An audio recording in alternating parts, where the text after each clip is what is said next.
And people hate that. The concept that the people that they've attracted into their life, the results they've attracted into their life, are a mirror of who they are. And I said to him, I think you gotta have a dream. The School of Greatness. Really? Yeah. Please welcome Lewis Howes. In the last 5, because you're about to be 30 later this year, is that right? Yeah. Still 29? Yeah. In August, you'll be 30 in a handful of months. What would you say was the greatest lesson you learned from 25 until 30? What matters in life?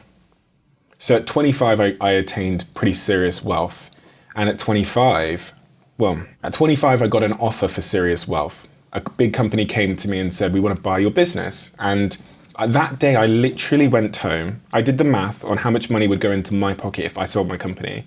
And at this time, we had about 400 employees. And we were a big marketing firm all around the world doing the marketing for Uber, Amazon, Logitech, Apple, across different markets. This is how much money would go into my pocket. 18-year-old Steve, who was super insecure and thought money and material possessions would fulfill any concern or void he had in his life, showed up on that day. 18-year-old Steve was sat there. This is it. Yeah, this is it. This is the moment. So I went on Rightmove that night, which is the website in the UK where you can buy houses. And I went on Auto Trader, 2 tabs open. I looked at what I could now buy. Oh, it's the worst thing to do before you get the money in the bank. Yeah, and I was sat there, and I remember exactly which room in my house I was in. I remember what I was wearing. I know it was pitch black outside, and as I sat there on the floor for some reason, looking into this screen, I was looking at a future life of emptiness. I could see it, and it was this weird paradox and this contradiction of knowing that if I bought these things, I would be poorer, but not financially. Because then what I'm saying about my life is that these things are important, which means that the next thing needs to be a slightly better improvement. And the Stoic people talk about that hedonistic treadmill you find yourself in where nothing satisfies you. And realizing that I would be trading something of meaning, my company. People think, companies are these like ugly corporations that spit off cash. But for me, what I realized in that moment is my company was actually my friendships, it was actually purpose, it was actually meaning. So I was trading friendships, purpose, meaning, and community and connection, however you want to dice it, for a Lamborghini, which would be uncomfortable to drive, that I didn't need anyway because I lived 2 minutes from the office, right, and a mansion an hour away that would take me an hour away from my friends. I was trading connection for a lack of connection, and I didn't know why I didn't want to press buy, and I spent the next 6 months of my life at 25 years old honestly confused. Why am I doing this then? And that's ultimately where I realized that my business wasn't about marketing. It was giving me community, purpose, meaning, all of those things. And that's a hard trade to make. Did you buy that mansion? It's funny. I bought a nice mansion just before that day, and I tried it. And that's part of the reason I knew it wasn't it. So I had this 7-bedroom mansion in the countryside with a tennis court at the bottom garden. It had downstairs, it was about, 100 square meters down on the bottom floor alone. And it had a pool table, full cinema, not like a cinema room, a full cinema in there, full table tennis table. Had another house at the bottom of the garden that I never walked into. I never even opened the door. And I was 23 at the time. Big 100-meter driveway that went wrapped down round in the countryside on the top of a hill. And I'd had a taste of the fact that actually just removed me from my friends. You're there for a couple of weeks and you're like, I want to go back 9 months. I want to go back into the city. Yeah. I begged the owner to release me, and he eventually agreed. And I moved into a 1-bedroom studio 2 minutes from my office. But on that day at 25, it was one of the real catalyst moments of my life. And the other catalyst moment happened about 6 months later when I met a guy who was tremendously successful, who I'd followed in my city for the longest time, who had everything I'd ever wanted. He had the Lamborghini Aventador. I went to his house, I went upstairs in one of his rooms, and he had a Louis Vuitton room, which is one of the spare. He had one room where he had every single trainer in every color coordinated, wrapped around the wall that I'd ever wanted. And he was so clearly the most miserable person I'd ever met. So clearly. And it's like looking at the guy you're striving to be in the face and getting to walk through his house and seeing that he's the only one there, no one else there, not a girlfriend, not a friend, only the security guards who were paid to be there. Wow. And he ultimately, that night, asked me to sleep in bed with him.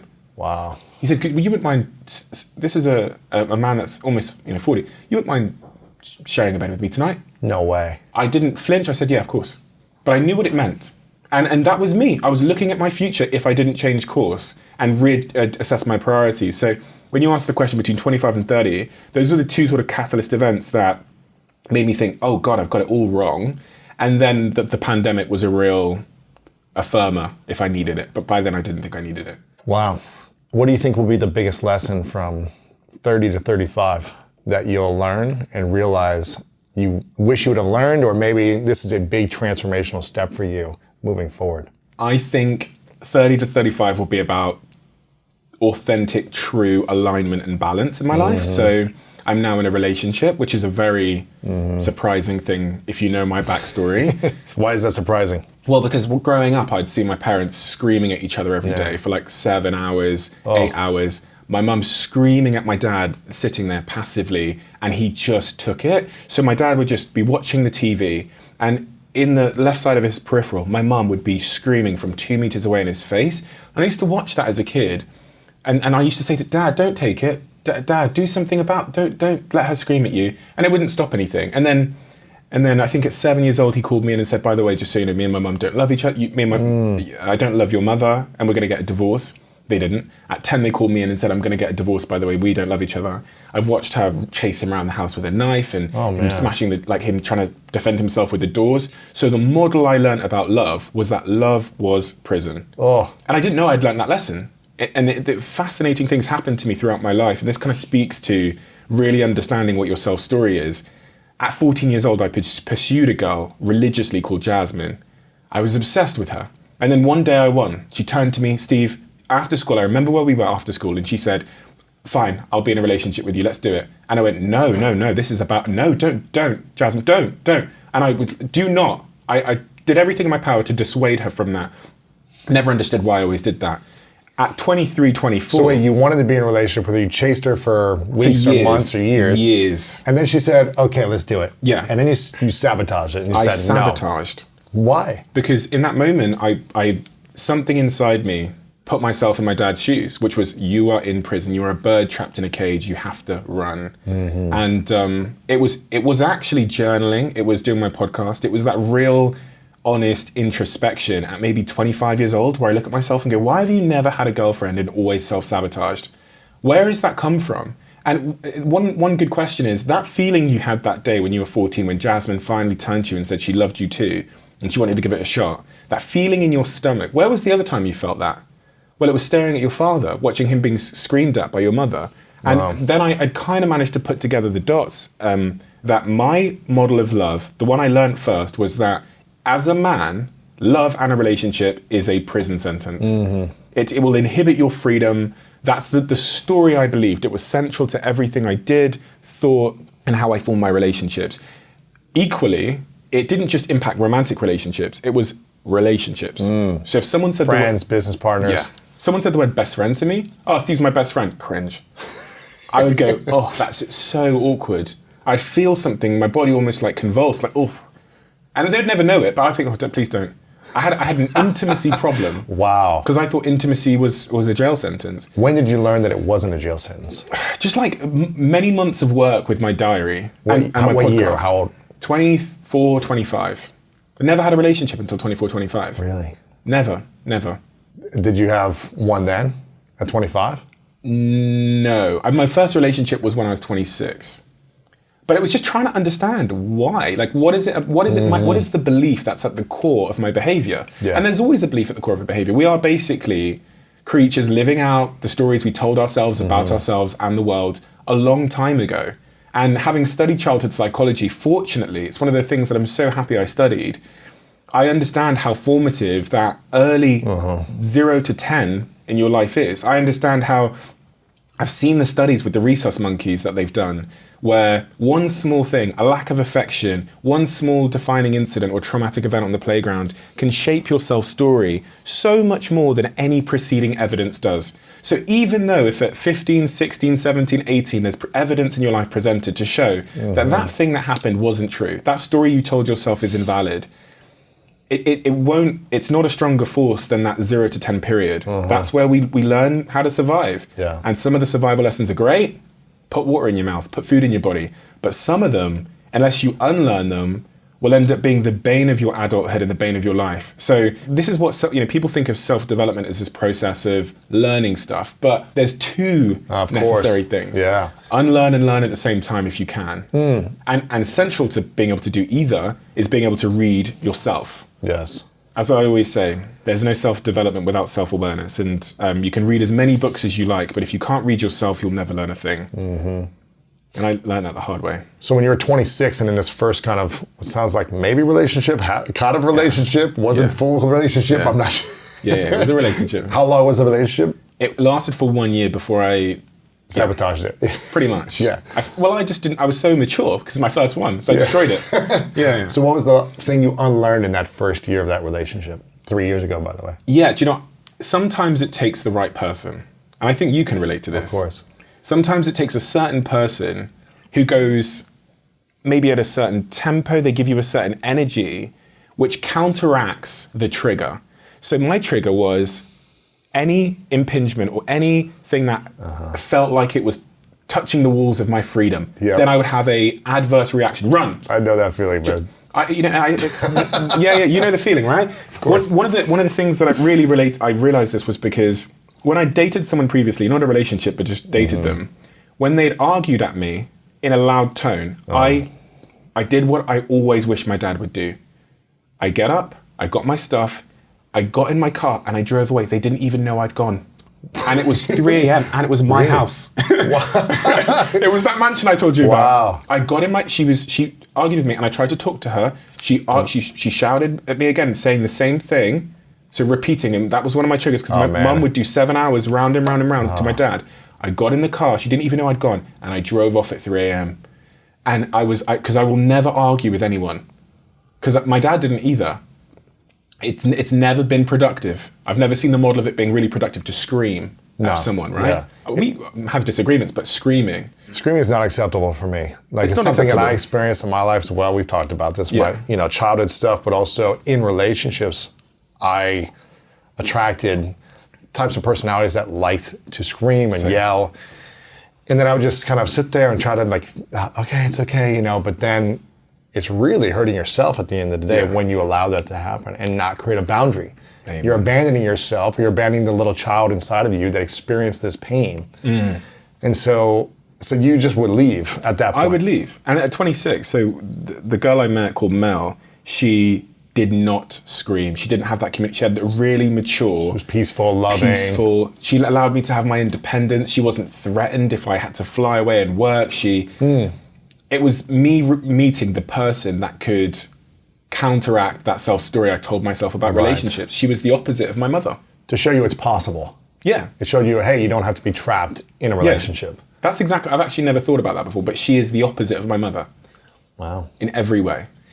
Because usually we kind of attract the parent that we need to kind of heal or fix the childhood wound. It's like we attract that person until we learn the lesson. No, I've never actually thought about that. But my mother was loud, didn't listen, scream, would restrict your freedom. Mel is the opposite. She will talk. I remember one day when she flew in to New York to see me where I was running the office out there. And the minute she landed, I get an email saying, "You've got to fly to San Diego. We're a social chain. We're about to close a deal on this big company out here on this coast. $50 million. Can you get on a plane now? Go to the airport now and fly." Mel we'd not seen each other for a month and a half. She's just landed. She gets to my house. I know I've got to go out the door. And I say to her, babe, but I'm stumbling over my words to her because you think she's this before. You're just going to explode. Oh, yeah. You got the trigger. You got the fear of the past. Yeah, we've talked about this. This was my test. Yeah, it was. Whether it's right to test someone or not, but it's the test of whether I can be honest and true and open with you and not get scolded, yelled at, and go back to lying or something, or being dishonest, or having to end our relationship. So she lands, she walks, and I say, "There's this deal." So I'm stuttering over my words because I'm she's gonna just be angry like my last thing was, and my last relationship was. And she looks at me and she gives me a kiss on the cheek and she goes, "It's okay, babe. It's good. You go do it, babe. You go do it." She goes, "Woo, woo." She's like, "Woo, woo." Wow. Starts touching my shoulder. She goes, "Woo, woo. This is so amazing." And then I literally had the conversation with her. I was like, "I'm really surprised by your reaction. I was expecting." And she goes, "Babe," she goes, "you having to go sometimes keeps spice in our relationship." There you go. And then when I came back from San Diego, maybe 3 days later, the exact same. Peace, calm. How was it? Yeah, exactly. And I was expecting the quietness, the I'm passive pissed off. aggressive, the fuck, energy. yeah. Then I knew, but I ended up dumping her anyway. Why? Because we had our first issue in our relationship, and I hadn't learnt the lesson that I should be asking, is this relationship worth it? Instead of, is this relationship perfect? And I was asking myself, because I've seen Instagram relationships so long, I've never had one, and I've seen movies and everything else, I thought any sort of issue within a relationship was fatal. And I'll be honest with you, what the issue was. We had a problem in bed. And I've never encountered that before. And I think it's emasculating for a guy when your partner might not have the same interest in sex as you do. Interesting. I think I was emasculated by it. I think I didn't understand it. And she, probably because I wasn't creating a safe space, she did not want to talk about it. Right. And for me, that felt at the time like a dead end. Like you've hit, like going through a maze and you hit a cul-de-sac, as we call it, like a dead end. What would a safe space have looked like for you to create? Just to, honestly, to ask some very thoughtful, unloaded questions and to listen. You weren't willing to do that? Or you just didn't have the tools or the awareness? The tools. I did not have the tools. I didn't know how to communicate.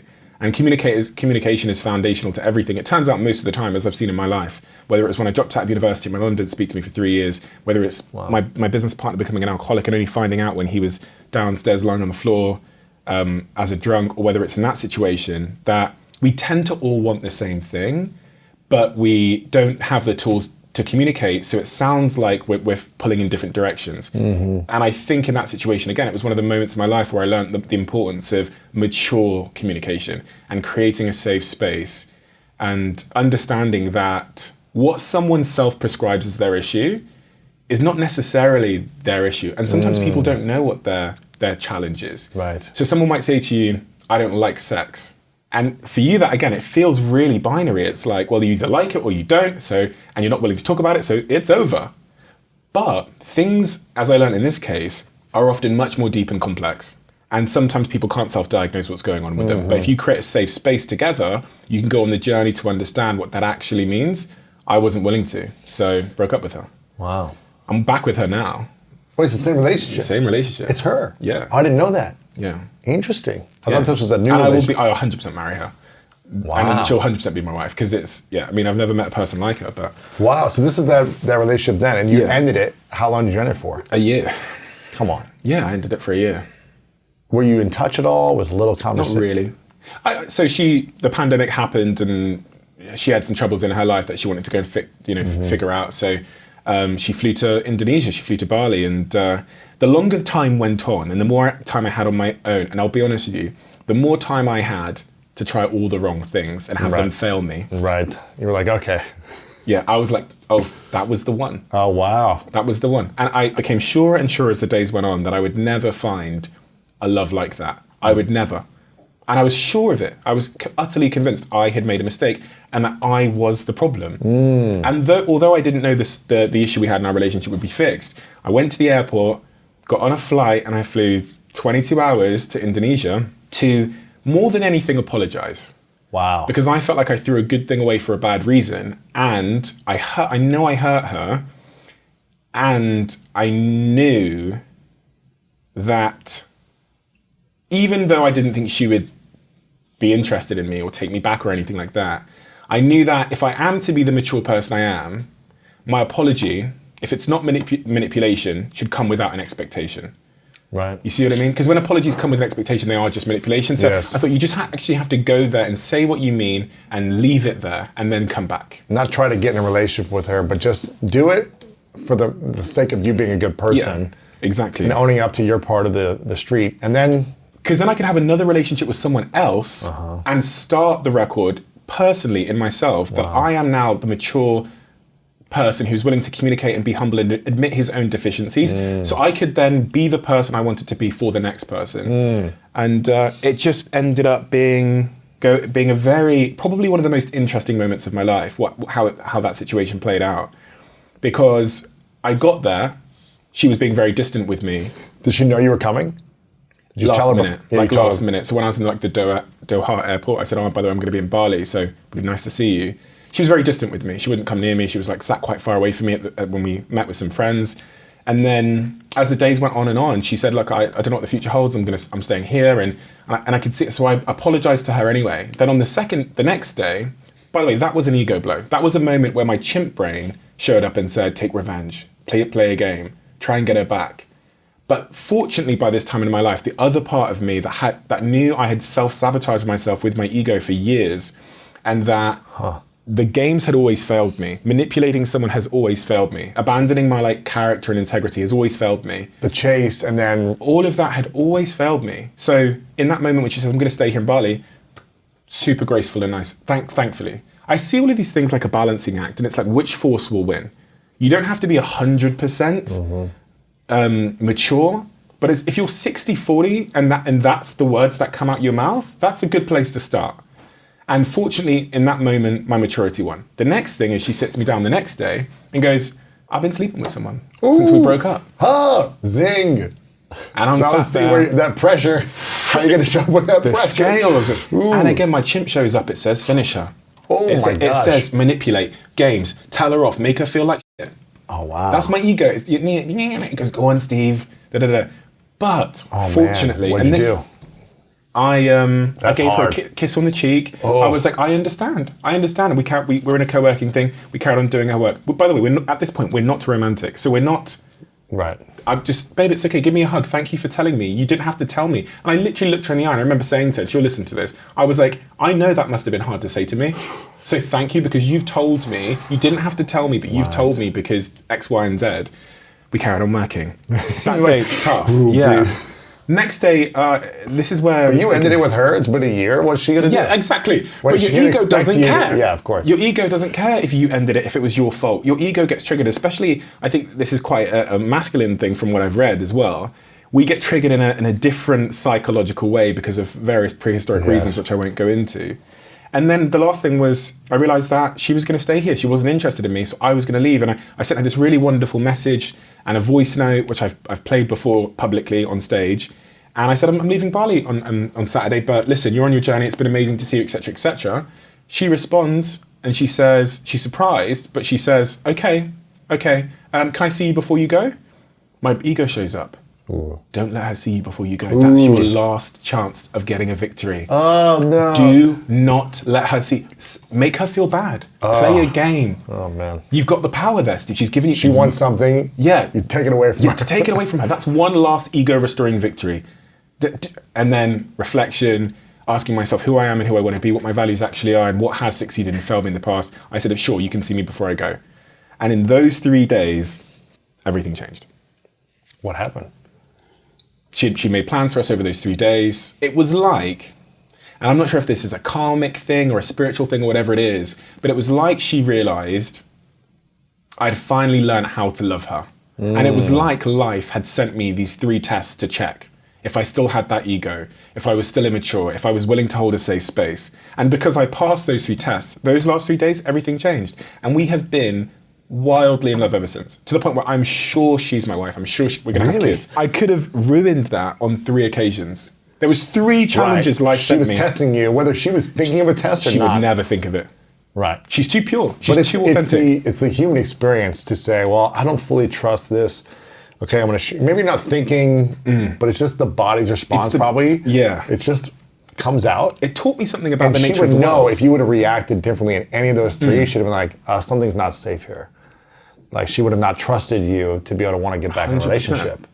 But is the world not doing that to all of us in all facets of our life? Of course. Is it not sending us tests, whether it's the barista who you might be rude to that day that turns out to be the daughter of the person that you end up going and trying to pitch business to in 3 years' time? Is life not testing us at all times to see what we're ready for and what we deserve?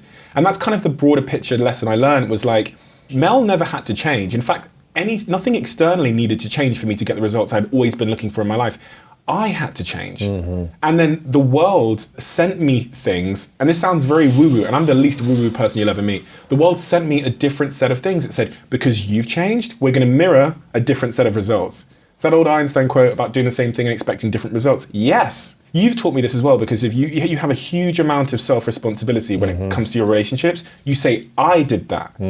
I said this to you last time we spoke. When you're talking about your past relationships that have failed, you said, but that's on me. And you say, because I picked them. And I think about that so much because I had my hairdresser come to my place in LA the other day, and he walks in, starts cutting my hair, says, my girlfriend, she's not really interested in me. She's been talking to a lot of other guys, and she's been going for this guy just because he's got money.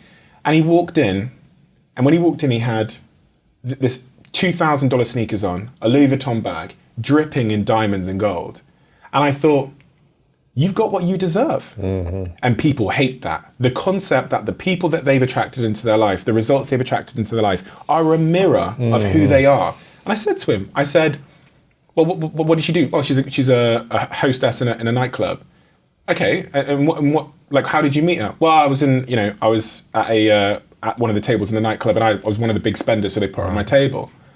So you're attracting from that space, That's what you've attracted. So if you did some work on you to figure out why you need to wear diamonds all the time, where that comes from, that need for validation or whatever it is, you could drop the diamonds, you could stop buying the Dom Perignon in the nightclub, and you might end up in a different environment and attracting someone else for other reasons and values.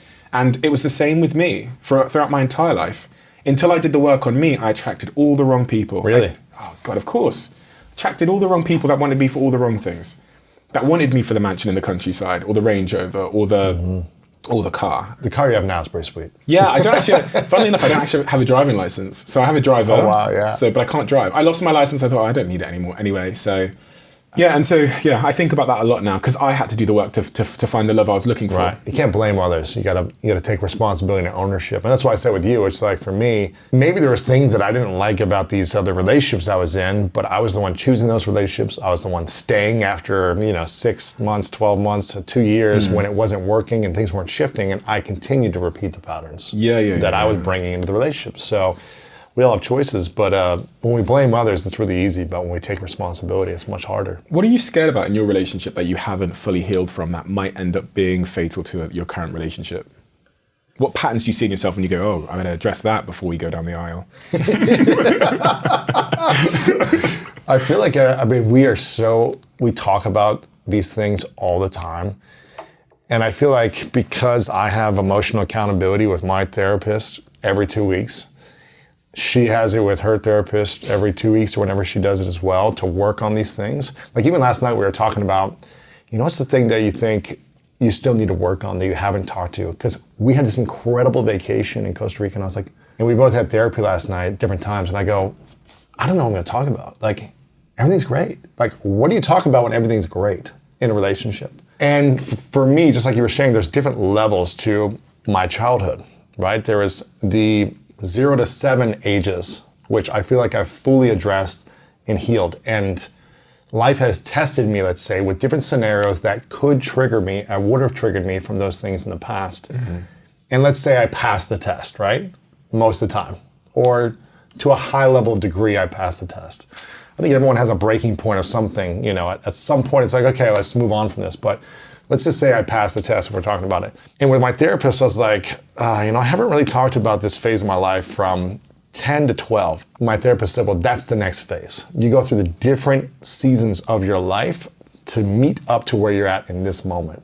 And you heal those different scenarios, those different ages that kind of shaped or split parts of your psychology to make you feel like you were masking something, you had to protect yourself, you were defending yourself, you were doing something that wasn't out of your most authentic self, your highest version of love, your joy, your light. And so that was a season of darkness, right? And I'm not stealing cars, there's levels to the darkness, but there was something in me that needed to steal something every time I went to a store. Yeah. It was the rush, there was the challenge, I'm gonna get back at the system, or whatever it was I was feeling. It was a pain inside that I needed to heal.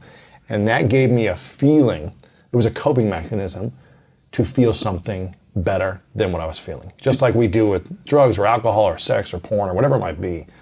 That was my thing, and I haven't addressed or healed that yet.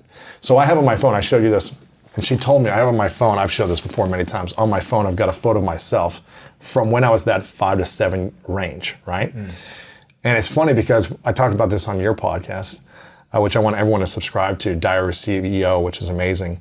Some man posted a photo on his Instagram of his self when he was like 5 or 6. Oh, yeah. And he said, thank you for talking about that. I'm now working on healing that part of me where I was sexually abused. when I was that age, where my parents were arguing all the time. That's made me kind of guarded in my life, right? From that period of time. And so now my therapist was like, okay, Lewis, I want you to find a photo of you when you're 11. And we're gonna put that on your screensaver, because this has been on here for almost a year. Really? A year. Wow. Every day, I look at this and I see this, and I feel like that season of my life, I've healed now. And it's taken a year of integrating the healing lessons and being tested by the universe, right? Relationships, conversations, uncomfortable conversations, challenges, to be like, am I still triggered from that wound? Or have I opened the wound, looked at it, it's painful, and then allow it to heal fully, so there's a scar, but it's like, it's going away every day. Is it fully healed? I feel like it. Again, Really? if the universe tests me, the whole thing for me around that age was abuse. The sexual abuse made me feel like I was getting taken advantage of, right? And so I would always feel taken advantage of in different scenarios. And I felt like I needed to defend myself. I don't feel the need to defend myself anymore. Like, if people say nasty things about me, I'm like, okay, that's their opinion. Can you think of a scenario that might trigger you? If someone says a comment online or says something about me that I feel like, oh, they didn't get that right. Like they don't know the whole story, they didn't get it right, or they're assuming something that's not true. That used to be the main thing. And I might see that today, I might have a moment of like, oh, I want to correct them and tell them the full story. But I don't do that anymore. So there's a moment of like, oh, I'm aware of it, okay, but I don't need to. Yeah, okay. And so it's an awareness. It's like, okay, maybe there's a moment of the trigger where you're like, my body is so used to this kind of nervous system response, but I'm in a safe place. And I go back to looking at the photo and say, I got your back. So it's integrating the healing from the child psychology to the adult and bringing the adult in the room. Amen. And so now it's, okay, let's see if there's things to uncover from ages 10 to 12. So I'm gonna put a photo, I gotta look for a photo, put it on here of that age range where I'm like 6'3", goofy, skinny looking, being made fun of all the time. And I'm sure there's gonna be stuff where I need to open a wound and be like, man, this is painful. And I don't wanna have this wound here, but like address it, look at everything, and then allow the wound to heal, full recovery. And then there'll be a scar, but eventually the scar will go down and it's more and more healed and it's stronger. What's the process of finding out? So when you get that photo of you at, 16 is it? 10 to 12. 10 to 12? Yeah. How are you going to know what the sort of limiting self-stories are Dude. that you're still carrying from that time? I'm not going to know until my therapist does multiple different exercises with me. She'll do a set of exercises in person and over Zoom where she'll have me think about those times and journal and have me bring up stuff from parents, and I've no clue what she's gonna bring to me, but she's gonna walk me down a journey. And the journey of rediscovery, of reliving parts of my past that I don't wanna think about anymore, right? For 25 years, I didn't wanna think about the sexual abuse or the trauma. I didn't wanna think about being in that bathroom with that man. I didn't wanna think about it. But it was a movie that played in my mind every day for 25 years, and I never told anyone until I started to actually address it and open that box again. It was extremely painful and scary, but every day after that became easier and easier. The more I did the exercises and integrated the healing journey, and it was the hardest thing I've ever done. And so now I feel like I have this courage, like I can take on the different stages of my life from 10 to 12 or 16 or, the different relationships, all the different relationships I've been in. I'm gonna go back to all those seasons as well at some point and see, okay, where did I mess up? Where can I take more responsibility? How can I heal that and rewrite the story of every chapter of my life so that it's more integration towards peace. Towards peace. That's the key. And so I don't know how long it's gonna take. It might take a couple weeks, it might take a few months, it might take a year with me having that photo on my screen. What I'm committed to is the growth, and I'm willing to do whatever it takes to set myself up to be the best leader for my life I can be and the leader I can be for the people around me. And I know that takes me doing the self-awareness, healing, and being on that constant healing journey. But you can't see yourself ever leaving therapy, can you? At this point, but I remember before the call last night, I was like, do I need to take this call? Like, everything's great. Like, everything's amazing. We just had this 7-day trip. and I told my girlfriend this, I've never been on a trip where there wasn't some type of blow up or some type of, in a relationship, where there wasn't some type of make wrong or you didn't do enough or you should have done this better. as opposed to the partners that I chose being grateful and appreciative of what we were creating. Like, look at all these good things we did over the last 5 days, but you're focusing on this one thing that I did or didn't do. And that always made me upset. And Martha's not like that. It was just like this beautiful experience. I was like, I don't know why I need to go to therapy right now. Maybe I'll wait a few more weeks. But I think the consistency of it, and things came up for me last night. Like there was new stuff to work on. You know, there's always a different level. And my therapist says, you know, look for the pebbles in the shoe. There may not be a big rock, some big thing that you need to address. There might be like a little grain of sand that you like kind of notice it, but not really for the first like few hours. But then after a day, that sand like starts to create a little blister, and then you're bleeding after a week from a little grain of sand, like little pebble. Yeah. What's the little stones that like, they're really not that big of a deal, but then they build into like, you can't walk in a year. If you just get a drop of water and you just drop it on like a piece of stone, nothing happens tomorrow. But over 1 million years, you can create Grand Canyon. Yeah. Just by a flow of water. And that's kind of how I see it. If you're allowing something to flow in your life, although it won't be destructive today, it is corroding you gradually, and it's building a pathway. You can think about it from a neurological perspective. It's building a pathway of bitterness or resentment or grudges neurologically. And I was really fascinated when I wrote that book about water, because it's something it seems so irrelevant. It's the thing that's carved up the world. It's the reason we have a Grand Canyon, and you know, and it can destroy anything if you allow it to persist long enough. Even a drop can destroy anything, which is pretty fascinating, right? So yeah, and a drop of water turns into a river that cuts through a whole country. Cuts through a country from a drop of water over thousands of years. Thousands of that, yeah. So you've got to turn the tap off. So I don't know if I would stop therapy. I might pause it for periods of time. I might say, you know what, I'll go a month or 6 weeks. Like, I don't think I need it every 2 weeks. There might be a season of life where that happens, but every time I do it, I feel better. And there's always something to be addressed from life. I was going through this challenge with like a teammate of mine in my company, or this happened to me, and it kind of made me feel like a little frustrated, and I just wanted to talk about it. You know, I didn't react and I didn't blow up, but there was a little trigger there inside of me that made me, I didn't like that. Let's address it. Do you write the things down as they happen during the week, and then, like in your notes or something, and then take it to your therapist? No, it's kind of just like a mental note. Okay. Yeah, it's like, is there a pebble? She's like, where are the pebbles? And I'm like, I don't think there are, you know? And then it's like, I have to really dig. But it's because I'm doing it every 2 weeks, I'm addressing things consistently, so there's no big rocks. It's like, I keep talking about everything and letting things go and allowing things to flow. It's a thing of emotional accountability I feel like I never had until really in the last year. I did therapy at seasons of life for the last 10 years. Every relationship I've been in the last 10 years, I did therapy with them. And none of the people wanted to do therapy with me.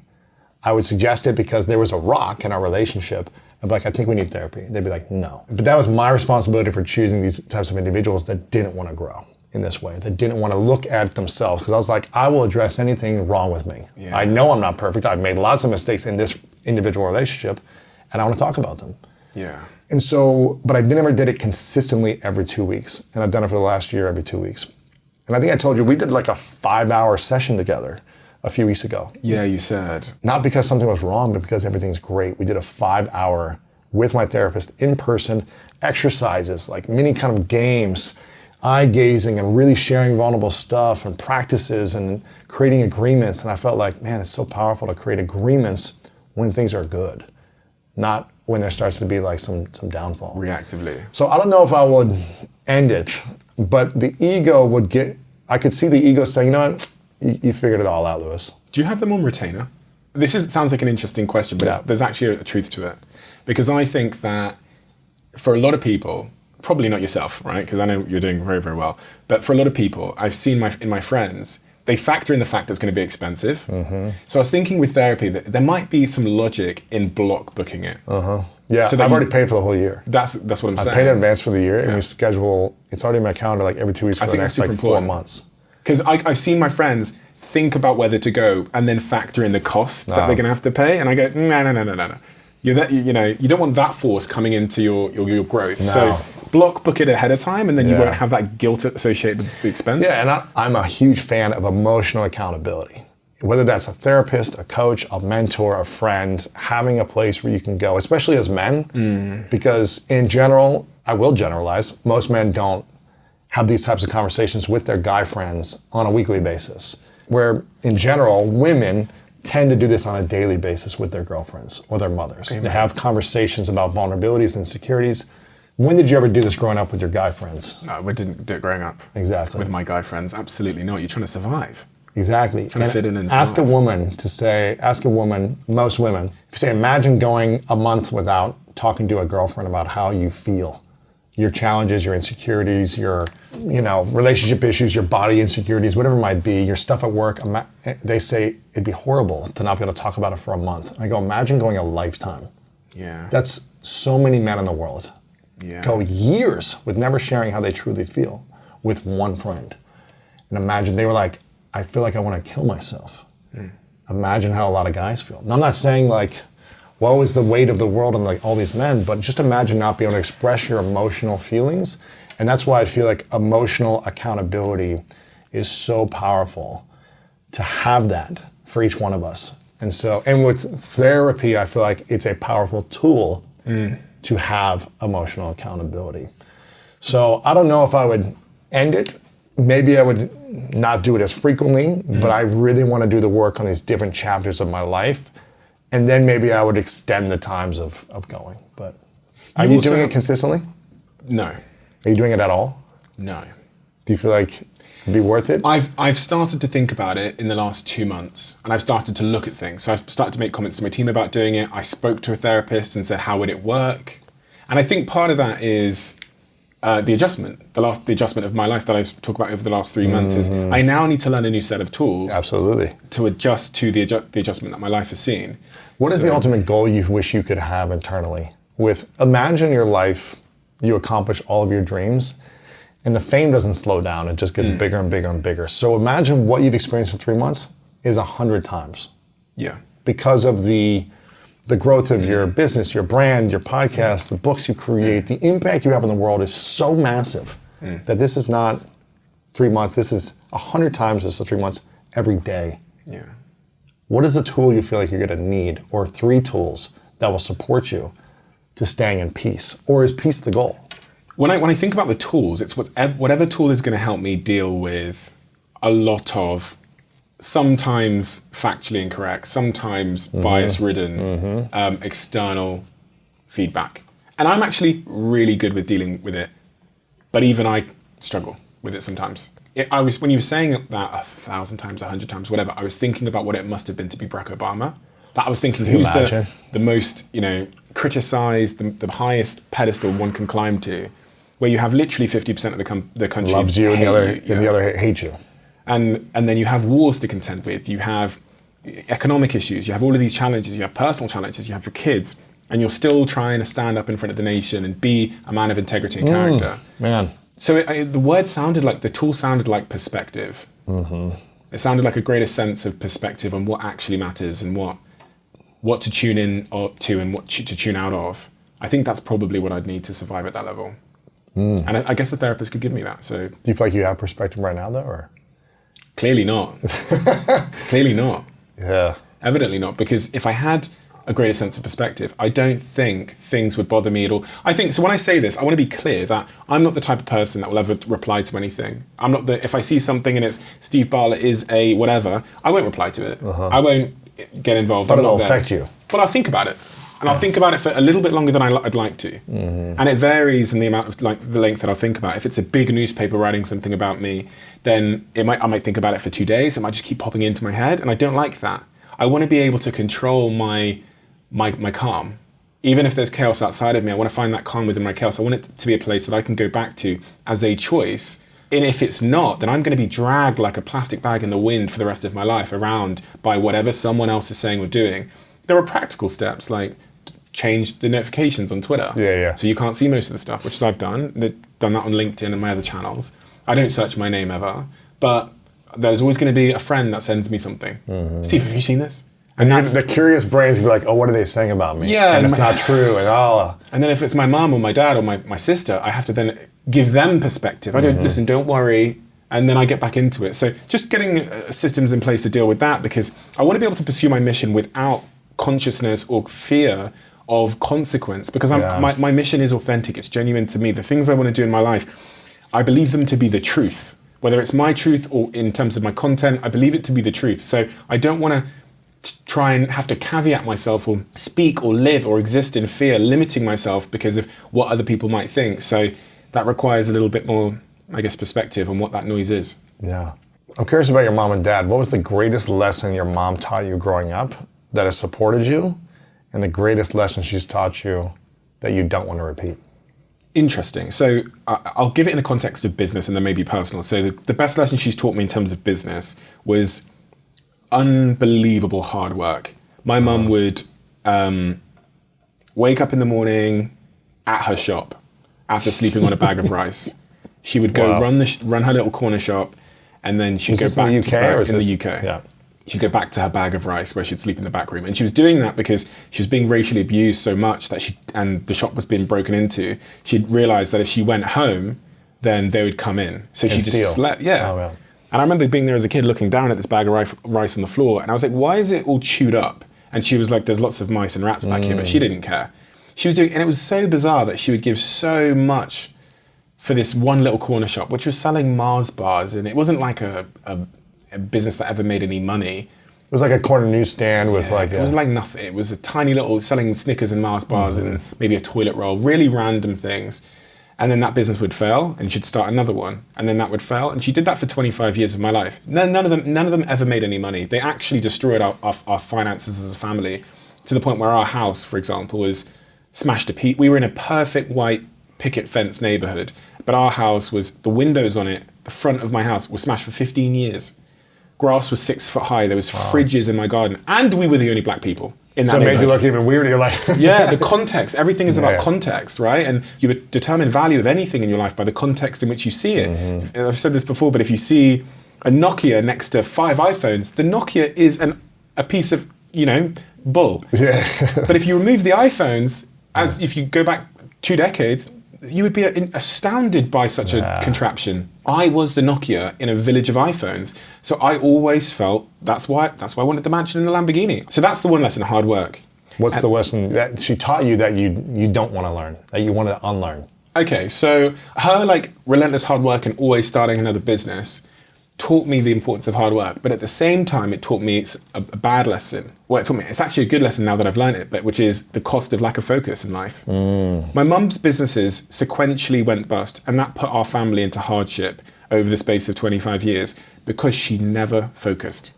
And her shop, she'd have her shop, and because it didn't make her a millionaire straight away, she would start something else because someone walked in and said, you can make a lot of money from furniture businesses.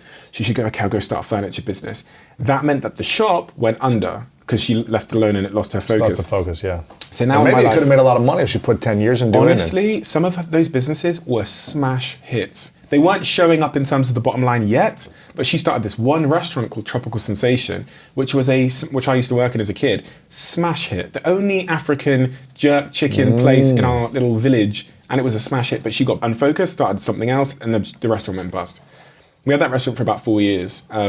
If she had applied us focus on that, there'd be a chains around the UK. But so she taught me that lesson. Yeah, I mean, a lot of them I talked about earlier with my dad, but just like how to communicate and those kind of things, I guess. And your dad, biggest lesson he taught you? Love unconditionally, even if a woman is screaming in your face. Really? Yeah, even if my mum was screaming in his face for, honestly, when I say 7 hours. If you met my mum, you'd understand there's no exaggeration there. And the decibel she could reach was, she's not from Nigeria, is unbelievable. The decibel, to the point where your eardrum would ring. It's unbelievable the volume she could get to and maintain it. My dad said to me when I was a kid, he said, do you know, I would leave the house for hours and go and do errands, go and do shopping. I'd come back in, she'd still be screaming, singing the same thing. And she didn't even know I left because she'd just be screaming from another room. But he, regardless of that, although he's at times said, by the way, me and your mum are getting a divorce, in the same second she was screaming at him, if she went, could you change the channel for me? He'd just go and do it. And then if she had been screaming at him all day for weeks and weeks and weeks, and then she goes, I need a lift home from, she'd immediately get up, put his shoes on and go and do it. Wow. And he loved us all. He He stuck around regardless of conflict. And I think this is why I can't see myself ever getting a divorce, because the other model I learned is, and whether this is a good one, is you weather the storm. Wow. In that regard. Once you're married, you're married. Are they still married? Yeah. Once you're married, you are married. And you care about those kids above everything else. Because my dad did. He cared about us above everything else. I never felt like I was close to him. I'm still not close to him now. But I know that he loved us just unconditionally. Yeah. And he left that with me, you care about people, your loved ones. You have to be generous with them and care about them. So what's the lesson you wish he didn't teach you? Or the lesson you want to unlearn? Yeah. I mean, no affection at all. So I had to learn affection. So when I hug you and squeeze you for 20 seconds, it's awkward. It's not now. Honestly, it would have been. I wouldn't have known what to do, but I literally did the work. So I learned about why men pat, the awkwardness of the pat. When you hug, you squeeze because you're not insecure. Men, it's almost like tapping out. It's to try and keep that kind of masculinity. And I saw a body language expert talking about this, where they say it's almost like, because they don't want to be vulnerable. But yeah, no affection. So I had to learn all those things, even like saying best friend or girlfriend. Even, saying I love you. It took me until I was maybe 26 or 27 to learn how to say words. I call my parents by their first name. Still. I don't call them mum and dad. I've never in my life called them mum and dad. Maybe when you were like 4 or 5 or something. Yeah. Come on. Never. Really? Did they say, call me mom? Or did my they mum say? did. Mum made it, I think it was a joke at the start where she was like, I don't want to feel like I'm your mum. I want to feel young. So I've always called them by their first names. It would be deeply awkward to call my mum and dad. It would make me cringe. What would it make them feel? I think they'd find it weird now. Right. Like 30 years on, you know what I mean? If I start going mum, it's a weird word to me. Do you have siblings? Yeah, I'm the youngest of 4. Yes, I'm the youngest of 4 too. Oh, really? Yeah. There we go. That's interesting. He's a podcaster. Where does screaming come from, do you think? When someone feels like they need to scream. They do. Few things. So the first is they don't feel like they're being seen and heard.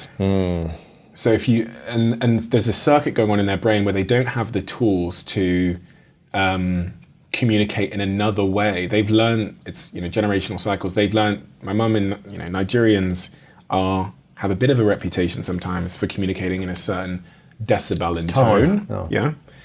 And that's what she'd learned. That's what she'd learned communication was and how it worked. And my dad had learned the opposite about communication. He was a passive white man was 55 years old at the time. He's like 65 now, from the countryside. He had learned that you talk. They didn't know how to communicate. And my mum clearly wasn't feeling heard because she was repeating herself. My dad didn't know how to acknowledge what she was feeling. He didn't know how to pacify her. Wow. So it's just tools, right? And that's the great thing, is you can learn these tools. Tools. And that's why I feel like therapy is something like therapy is such a powerful, if you can find the right experience, way to learn tools to improve the quality of your life. Exactly. So like my parents and your parents, they screamed a lot, and my parents are no longer together. My dad just passed, but your parents are together. If they had tools, they could improve the quality of their relationship, right? And it takes both people being willing to face the wound that's creating the pain, I feel like, and learn new tools. And what's the foundation of making that decision to go to a therapist and that you have something you can improve? For me, I'll speak for myself, I was feeling pain in certain relationships and pain in my life. And I didn't want to feel pain anymore. And after trying things for so long to make money and build my business and build a following and realizing that didn't relieve the pain, I was like, okay, my life's still messed up internally, even though it looks good on the outside. And so I was like, there's got to be a better way. So for me, it was feeling enough pain where I said, okay, I need to go do something to get rid of this. So it goes back to that expression of change happens when the pain of staying the same becomes greater than the pain of making a change. Yeah. And it's that balancing, that scales for you. At some point you go, in fact, the pain of going to therapy and doing the work is actually less than the pain of staying the same. What I've been experiencing for years. Yeah, exactly. And repeating the same loops in relationships and attracting similar personality types and making decisions based on what I thought was the right decision. But it was based on a wound that I was trying to fix, as opposed to consciously deciding is this a person who's got the right values, vision, and lifestyle for me? And maybe it works out, maybe it doesn't, but choosing from a conscious place, not from a chemical connection, which is what I did my entire childhood. I chose relationships mostly based on, ooh, there's an attraction. Ooh, let me try to see if I can flirt with them. Ooh, there's some sexual chemistry. And then there's sexual action. And then, ooh, now there's a bonding of chemistry through these sexual interactions. Now we're connected. And now let's have fun and experience life. And then 6 months, a year, 2 years goes by, and I'm like, oh, but I never chose consciously. I chose from chemical feeling. And I think that's probably most of us. It's pretty much all of us. And it's really intriguing, though, because when you were faced with that pathway of like, do I carry on as the same, or do I go to therapy? Do I start doing that tough work to, as you say, like peel back those wounds, address them? Both paths are painful. Painful, man. Both paths are painful. One of them, though, this is why people don't change. One of them, the pain is front-loaded to the present. The other one, the pain is like, it will be the pebble in your shoe. Yes. Right? And it will lead you, what you don't realize is it's actually circular, that path. It goes right back down to the same place. The other one has a big wall at the start of it. It goes, do you really want to peel this back? It's not fun. But it is progress. You know what I mean? It's incredible. It's painful, front-loaded, like you said. But the peace and the gratitude afterwards is priceless. It's unbelievable. People can't get over that initial front load of pain, though. It's hard, man. Or ego dissolution. It took me 38 years. It took me 30 years to address the first stuff of sexual abuse. 30 years, well, call it 25 years. I was 30 when I addressed it. So it took 25 years of numbing pain, but knowing what the pain felt like and trying to mask it and trying to build myself bigger and stronger to overcome the pain and realizing it didn't work. To eventually be like, I need a breakthrough, and being willing to face that season of my life. Then it took another 8 years of still attracting relationships from other wounds that I hadn't healed from parent stuff. So I was healed one wound from sexual abuse, but the parent dynamic I hadn't learned to heal, so I was attracting, trying to fix my parents. For 8 years, man. Wow. And that was exhausting. But I can't blame any of these people. These are all wonderful people in their own existence who are living their lives. And I wish them all the best. It was me creating and choosing based on a wound, not based on a conscious vision for my life. Question then. The worst relationship you've been in, right? Think about the worst relationship you've been in. Do you believe that person, as they currently are, can find themselves in a healthy relationship? Yeah, because the worst person I was in a relationship with was myself. Okay, the second worst then. Yeah, good answer. But the worst person I was in a relationship with myself for so long. And if I can create a healthy relationship after all the messed up things I said to myself and did to myself for decades, then I believe anyone else can do it if they're willing to really face themselves fully. All the darkness, all the shame, all the insecurities, and the pain, and really face it, open the wounds back up and allow them to heal. The second question, which I know you were trying to say, is do I feel like any of those relationships I was in, do I feel like they can be in healthy relationships? Without doing the work. The one where you think it was most toxic on both sides. Because I reflect on some of my exes and I go, I understand that I had to do a lot of work. And that's for me, I'm doing the work, etc. But do I think it's a case of fit? Or do I think they also need to do work? Or is there someone out there that person, your ex, who was a bit toxic, is going to fit together like a jigsaw piece with, and they're going to be really happy? I don't think anyone's going to fit perfectly if I think there might be better matches for them. Okay. That allow their wounds to not come out as much. Okay. Allow their wounds to not come out as much because maybe let's say if you're, I'm not going to name anyone, but let's just say you're with someone who screams at you a lot. Yeah. And if they're with a really passive person, maybe repeating the pattern of your dad, maybe it works for them, but it doesn't mean it's healthy. Yeah, okay. You can suffer and stay together. Yeah. It works, but it's not healthy. Yeah. It's not conscious. Yeah. And everything that I've been working on is what is conscious relationship? What are the distinctions of conscious relationship, which is part of conscious communication and values and all these different things.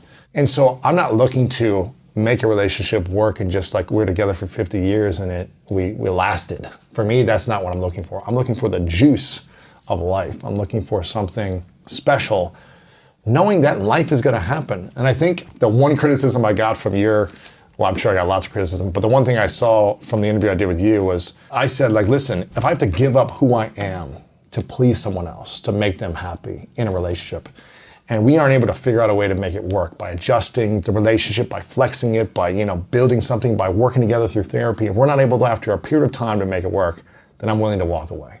And I said that, and a lot of people were like, amen, and then other people were like, well, yeah, but you don't have kids. So you don't know what it feels like when there's kids and there's a longer dynamic. And I'm like, you're right. I don't know what it feels like. But what I can say is, I don't want to just suffer for years and years and years and last. Yeah. And life is going to happen. But hopefully, by creating a different foundation than what I've done in my past, I'll be able to expand that flexibility within the relationship. It doesn't have to be perfect all the time. Well, if you miss out on one agreement and I have to fall back for a few days, then I'm out. That's not what I mean or say. What I mean is, because we've got a foundation that's different, my goal is we have agreements that are alignment and we can be more flexible and get back on track and not just stay in a numbing, suffering space for 10, 20, 40 years. That's the key. Man, I want my girlfriend to be willing to walk away. If you're an asshole every day for a year to her. And she sticks around, can you imagine? What is that teaching your kids? And there's no possibility that we're going to have a fulfilling relationship if only one of us has boundaries. Exactly. I want my girlfriend, if I got to the point where I didn't think my girlfriend would walk away, our relationship would descend into absolute chaos. You don't respect her either. She needs her boundaries, I need mine. And and so what you said is completely true. Mm-hmm. But it's somewhat triggering to some people, I guess, because it sounds like a blasé. Yeah. But you said you clarified that. It's what people feel. Exactly. It's not what they hear, it's how they feel. Oh, exactly. So, yeah. And I'll be honest, I'm going to say it. If I had kids and I was in a toxic relationship, then it's in the best interest of my kids, in my view, to walk away. Because you experienced that. I begged my dad at one point. To divorce. Yes. I begged him. I remember being 14 and sitting at the table with him and be like, I think you guys should split up. I'd rather there would be two homes where there wasn't shouting than one where there's chaos. Mm-hmm. And I wish they had, because maybe I wouldn't have had so much to unlearn. Which relationship do you feel like you need to heal the most with? Mom or dad? Definitely with my mum. Really? Yeah, I'm not even talking to my mum right now. Really? When's the last time you talked to her? Maybe 2 months ago. Mm-hmm. How does that make you feel? Like I'm heading towards regret. Because if that turns into 4 months, turns into a year, 2 years. Was it you that said to me about how many times you get to see your parents a year? And that really stayed with me. Can you repeat what you said to me for context? Yeah, Jesse Itzler, who's a buddy of mine, who unfortunately just lost his father. He told me this a couple years ago. He said, and Jesse's in his 50s. So he said, my parents are in their 70s or 80s at the time, right? And he said, once you're older and you move away from home and you've got kids and you've got family, he's like, go back to your home to see your parents 2, 3, 4 times a year, maybe most people twice. And I was like, yeah, that sounds about right. And he goes, well, if your parents are in their 70s or their 80s, you don't have 10 or 20 more years with them, hopefully. You have 2 times a year. You maybe have 10, 20, 30 more times you're going to see them, if that's been your cadence for the last 5 years, because life happens. Maybe you talk to them, but you don't see them in person every day, every month. You see them a few times a year. He said, you only get 20 moments with your parents. Left. Maybe if they live a super long, healthy life, maybe you get 30 moments left. Have you said everything you want to say? Have you connected with them the way you want to connect? Have you addressed things? Have you shown up fully and loved them? Or are things unsaid? I have not. And my dad has outlived his younger siblings. My dad has outlived his younger siblings, and I see my dad once a year. And he lives in London? And he lives in the UK. He lives about 4 hours from London, in the countryside, where I grew up. Where's your mom live? Same place? Same place. So I'm in my overdraft, as we call it. So I'm in the red. You're in the negative. Yeah. It could be any year. Hopefully he's got decades left. You never know. I'm pretending it's not going to happen. And I know I am. And I ignore the thought. If the thought comes into my mind, I'll make myself busy doing something. Of course, yeah. I know I'm going to regret that. I've never lost anyone. So tell you what, man, it's the first time. My dad passed 3 months ago now, or 2 months ago now. And a friend of mine, Jason Wilson, who's an older gentleman, really inspiring guy, he told me 2 years ago, in 2019, he said, how's your relationship with your father? Because he knew that for 15 years at that time, he had an accident, a brain trauma, where we really didn't have the same relationship because he wasn't mentally and emotionally available in that way. So it was a different personality type. He was physically here, but it was almost like he was mentally and emotionally not here. And so when I'd see him, it was the same conversation every time. He didn't have the memory, all that stuff. It was just challenging to see him for me, right? And he said, you know, even if you're not having the best experience with him, and even if he doesn't say he likes having you around, because after 2 hours, he'd be like, I'm tired, I want you to leave. He said, even if that's happening, he still really cares that you showed up. He may not show it, he may not communicate it, you may not think it's true, but it's true. He's always gonna care. And if you don't know how many years he has left, you owe it to yourself to do the best you can. And so when he told me that in 2019, I said, okay, you know what? Because I usually went back once a year for years. I'd see my dad once a year. Because I'm in LA, he's in Ohio, I'd go back. I started hosting an event in Ohio, an annual conference called Summit of Greatness, for the reason to be back for 1 week in Columbus, Ohio, to be able to go see him multiple times and give me more of an excuse. He was like, you need to go more.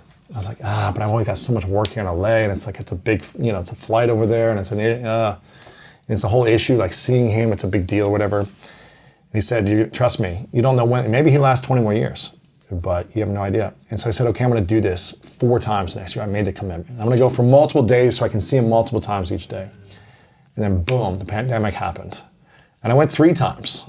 I'd said I wanted to go 4, I went 3. And I felt really good about it though, because I extended my trips and I stayed longer and I saw him lots of days. And I videotaped it all and I asked him every question I wanted to ask him. I like interviewed him. I have all these videos of me interviewing him like on a podcast. So I was like, I want to ask him everything. I want to tell him how I feel.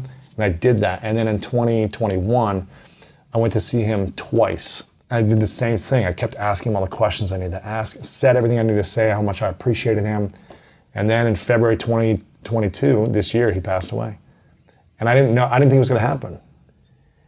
And I'm so glad for the last 2 years, I went to go see him, said what I needed to say, asked him questions, videotaped it, took photos, like just had those moments. Because now I can at least say, you know what? I did the best I could. Maybe I could have gone and seen him more in these last 2 years, but I went more than I've ever been. I felt spiritually more connected to him than ever in the last 2 years. I felt like our relationship shifted after 15 years of struggle. And is there anything left? I think I told him everything. I told him how much I loved him, how much I appreciate him. I told him I forgive him for stuff that I dealt with. But also, he was a great dad, but had his challenges. So it's like I loved him for the things I loved. I forgave him for the things that felt like he struggled with. But again, certain things I said, it's like he couldn't fully understand it because mentally he had the brain trauma. But I was like, I said it for me at least, you know, and hopefully his spirit captured it and he understood it. But I didn't hold anything back. I don't think I held anything back. I can't think of anything at least. Maybe there's something, but it's not like, beautiful. Oh, I really wish I would have told him this. Yeah. I told him everything. I've got marginally better, but not fast enough. Time is not on my side. It would be, you know, it's something you should schedule in the next few months to go see both of them, in my opinion. And people wonder. What would you say to your dad if you only had 2 hours left with him? One time to see him. It would be appreciation that I don't feel like I've ever given him. But I've sent, so on Father's Days every year, when I send something, I always say exactly what I want to say to him. Just because I started doing this maybe 2 years ago. I say the things and I say it in our little family group chat on Father's Day that I'm going to wish I said to him, which is just appreciation. Like giving him the credit for the man that I became and more broadly for that unconditional love piece that I told you about. Like watching someone just love a family regardless of the chaos they were surrounded by is something that will create a generational cycle where I will be that person in my home because of you. And it's difficult with my mum because we struggle to have conversations.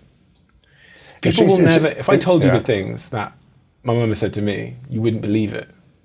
Just nasty stuff. You wouldn't believe it. You wouldn't believe that someone could say that to their child. And so people say to me, go meet them, But I go, but what if someone was saying this to you? And my mom she loves me deeply. She loves me so, so deeply. But she doesn't have the tools to communicate. She will say things you wouldn't believe a mother could say to a child. And so if you only had an hour with her and she couldn't say anything, but you could say everything, what were the things you'd want to say? And this was the last hour you would have with her. It would be all about appreciation. It would be about the lessons you taught me, the fact you taught me that, you know, for all the failings in entrepreneurship, she taught me it was a thing. And even though it never succeeded for her, and it still to this day hasn't, she taught me it was a route, and that opened my eyes. And in fact, all the the things people would consider in the parenting Bible to be deficiencies or flaws are all of my blessings. Not coming home to your kids. Well, then what happens then? Well, your kid's going to have to figure out how to eat today. So he's going to go into the house, pick something off the shelf in the house at home, and he's going to go sell it. And that's what I was doing. And also, if he's incredibly insecure because you don't have Christmases and birthday celebrations, you don't have presents or lunch money or any of those things, you're going to make him want, and you're going to give him a drive for things. And that absence you created as my parents showed me that anything I am to have in my life is a direct consequence of something I do. It doesn't appear. So that's why I was an entrepreneur at 16, starting businesses. At 18, I was running all the school trips in my school. I'd done the vending machine deals for my school so that they had all the vending machines. I was super entrepreneurial because I had learned that everything in my life is going to be a direct consequence of Stephen. Wow. And that stayed with me. And it was a huge advantage. And this, I mean, everyone can relate to this in their own way. The people, the guests that I sit with, whether it's you or it's an Olympic gold medalist or a billionaire CEO, it's all it tends to be some kind of anomalous trauma that has made them an anomaly in their lives. Driven. Yeah, it's like getting a piece of Play-Doh and poking it this side, and you go, oh my God, it's been poked this side. But then you turn it, and you look at the protrusion the other side, and you go, oh, that's their greatness. And it's the same thing. It's the protrusion on the right that's created the greatness on the left. And that's the case for me. But with that protrusion, you have to address the dark side. Yes. You have to know what it is and address it, because the thing that will make you obsessed in business will make you never see your family. Do you think if you healed the major wounds of your life that you would be as driven and successful as well? Do you think that's possible for you to continue to be driven, successful, and impactful? Or would you be less impactful? Or if you were healed or on a healing journey, would you be even greater? It's a great question, one I've pondered much. I used to think that healing from the things that had made me driven would inhibit my ambition. I used to think that if I got to the point where I believed deep within my being and my inner child that I was enough, that I was as good as the white friends and the houses and all the things I didn't have when I was that kid in that neighborhood looking around. If I got to the point where I realized I was enough, I thought it would inhibit my sense of ambition and drive. What I actually learned was that was never actually ambition. The Lamborghini wasn't ambition, it was insecurity. I didn't want a Lamborghini.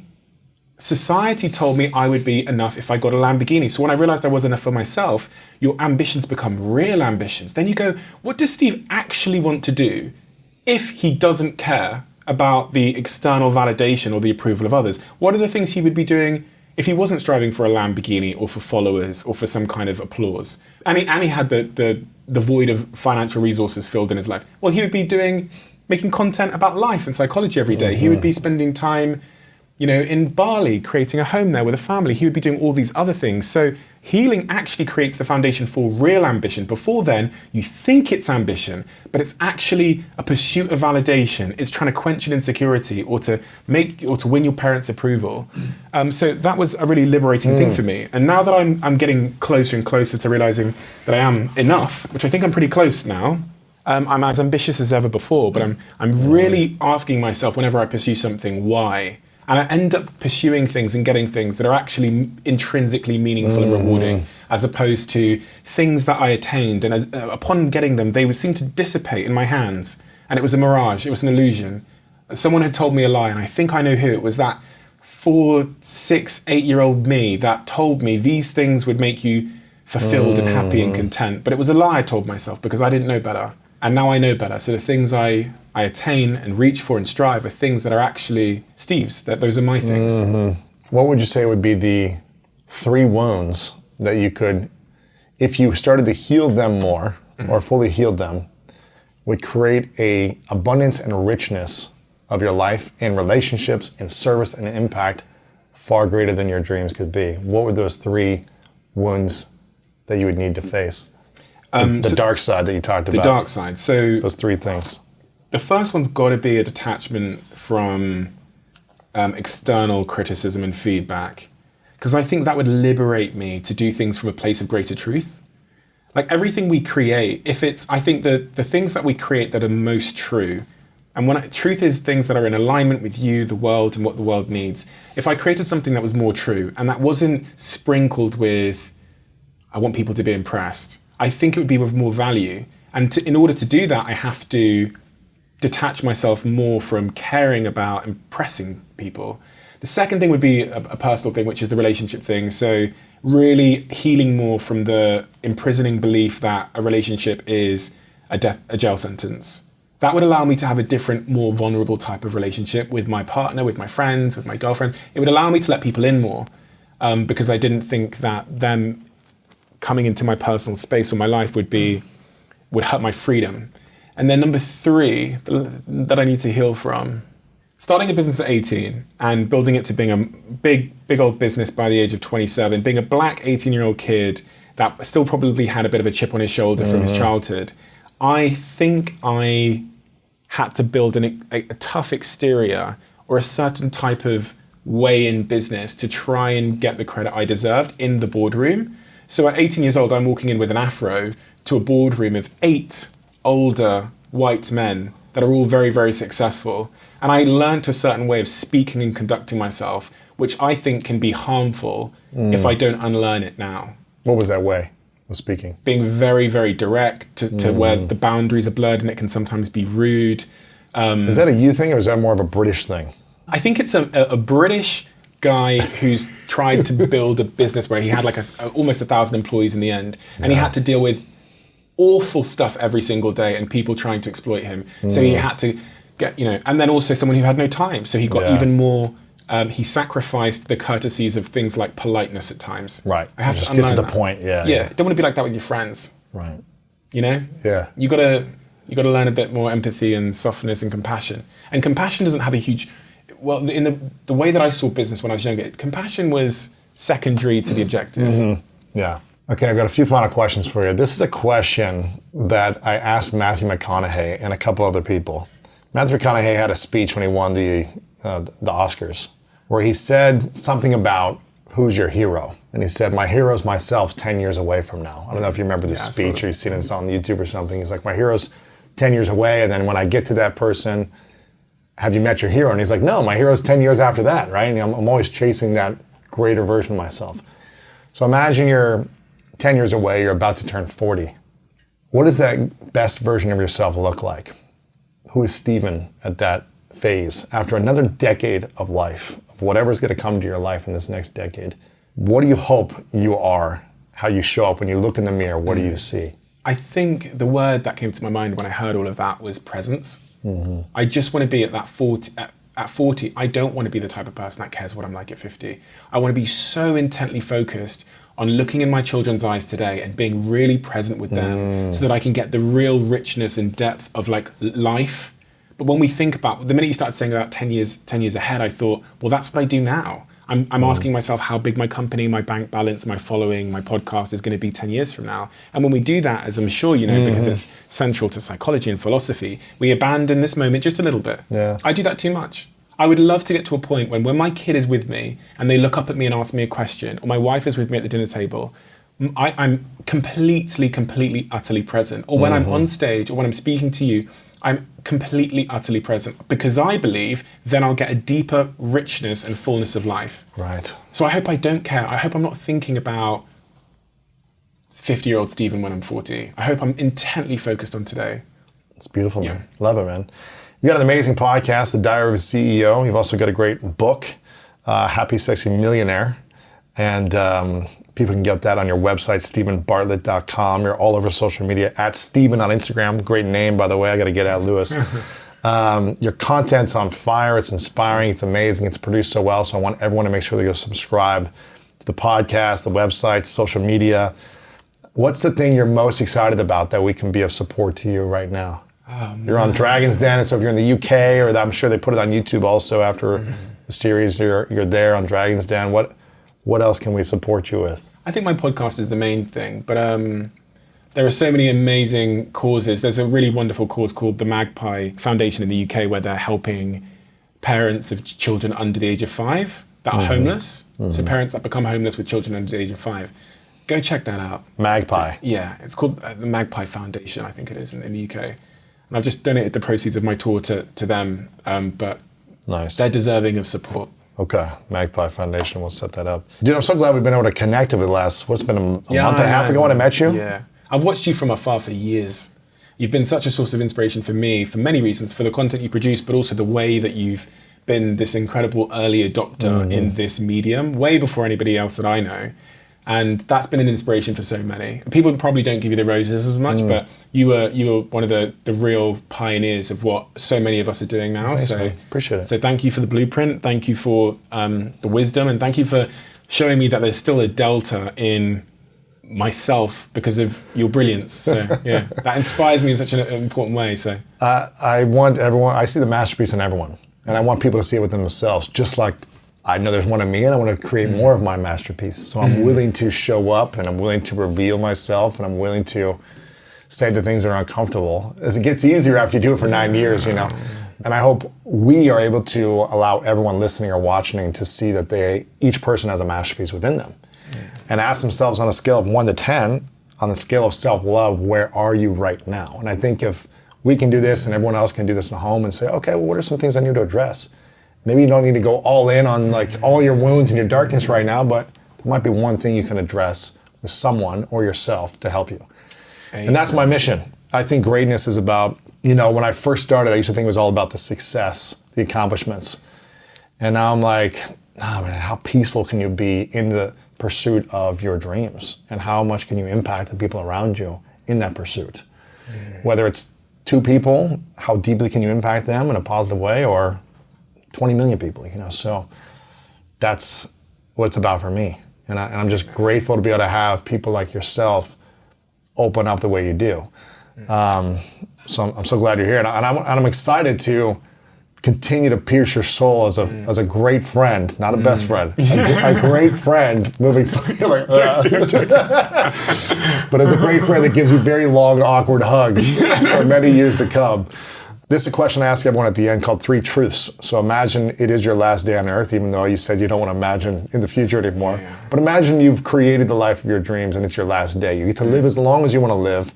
For whatever reason, you got to turn the lights off at some point. And you've accomplished everything. Externally, internally, relationship, family, all the things you want to create happen.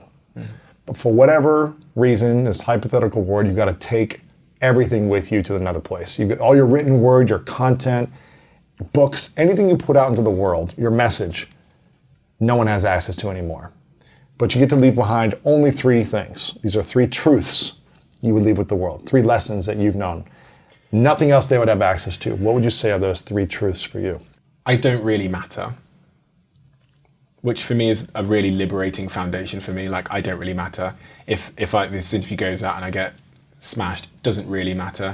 I'm nothing. Whenever I'm in a plane, it's the perfect reminder. I go to a faraway land, I go, oh my God, these people have been living their lives this whole time, like while I've been living mine and dwelling over problems that I thought were consequential. Or whenever I watch a documentary like Cosmos and it zooms out on the earth, it's nothing, and it just keeps going and going and going, I go, oh, of course I don't matter. Of course I don't. And then the other point is that I really do matter. In the subjective reality in which I live, I can have an impact that matters on peace. And I've felt peace, and I've felt the lack of peace. So if I can sway that, then my presence and my existence does matter. And I know that sounds like a contradiction in life as often, so I don't really care. And the third one is probably that life has taught me, from earning all of these wonderful things, the cars, the houses, the tens of millions, building companies worth hundreds of millions, and tasting a lot of amazing things that I once dreamed of, that the foundation, that home, that base is connection. And it only really needs to be with like 1 or 2 people, really. I've learned more recently when I've gone through that period of adjustment where things have got tough. I've had moments where I go, well, if I lost it all, at least I have Melanie. And then I realized that was home. And I found in the hardest moments, even though she could be on the other side of the world, and the hardest moments, all I wanted to do was connect with her when it got really tough. When there was newspapers writing bad things about me, or taking words I've said out of context, my instinct as a human being was to pick up my phone and say, hey babe, how's your day going? That was home. It wasn't, I didn't go sit in my Lamborghini. I didn't go refresh my bank account. My home was that connection with that one person, that deep, meaningful relationship. That's the foundation. So value those. You don't need a lot. You don't need loads of them. You can't have loads of them anyway because your time's finite. But just a few of them really make all the difference. And what's the thing you love the most about Melanie? So many things. I would say that there is a pureness to her which I don't have, which is helping me become a purer person. Wow. Yeah. She is my role model in terms of authenticity, in terms of character, in terms of kindness, in terms of how you treat people. And she's set a bar for me, which I'm trying to meet. And that's making me a better person. Wow. That's beautiful, man. Yeah, it's true though. Yeah. I want to acknowledge you, Stephen, for how you've continued to show up in your life, especially these last 3 months with everything coming your way. But to go from building a big company and selling it and saying, you could say, like, I'm done, I just want to like chill for a while, and saying, you know what, no, I'm going to go all in on a service, on creation of teaching and sharing the things I've learned from the mistakes, the lessons, the growth, everything over the last decade plus. And for you to dive all in on service, investing in the people on your team who I've met, they're all lovely, and creating an environment for growth for yourself and for your community, I think is really beautiful, man. So I want to acknowledge you for diving in deeper, creating. Obviously, there's lots of benefits personally that come from it, from doing that, but you don't have to do it. So I really acknowledge you for showing up in that way. It's really inspiring. Thank you, brother. Appreciate it. And I'm excited to hang more and create more good stuff with you in the future. Wait. I know this is not our last conversation on that. Exactly. So, yeah. Final question, what's your definition of greatness? I'm going to steal a little bit from what you just said, because you said something earlier which I hadn't added to my previous answer about being present. And I realized as you said it that I needed to add it, which was, you said, be peaceful in the pursuit of your dreams. What I actually want to be, and what I think real greatness is for me, is being peaceful / or present in the pursuit of my dreams. Yeah. In the pursuit of my dreams, yeah. So you can't put you can't quantify dreams. Greatness can be being the best elementary school teacher. But if you are present or peaceful in the pursuit of that dream, for me, that is the closest definition I've heard to your personal greatness. And greatness has to be a personal thing. Yeah.